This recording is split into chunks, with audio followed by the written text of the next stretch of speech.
তো এখন রাত্রিরে রান্না করছি। রাত্রিরে রান্না হচ্ছে ভাত বানিয়ে নিয়েছি আর এখানে সয়াবিনের ঝোল বানাবো।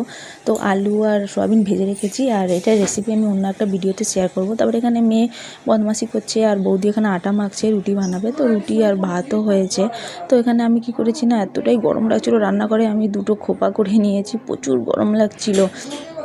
তারপরে এখানে আমার দেখতে দেখতে তরকারিটাও হয়ে গেছে। তারপরে আমি কি করেছি না, গ্যাসে তরকারিটা বসিয়েছি আর একটা ছোটো গ্যাসের মধ্যে আমি সিঙ্গেল চুলাতে আমি ওখানে আচার বানাচ্ছি।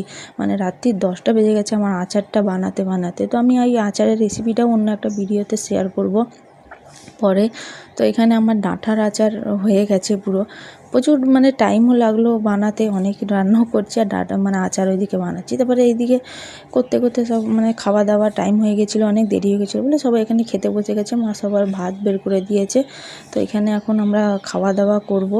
তো মা এখানে কুলের আচার বার করছিল।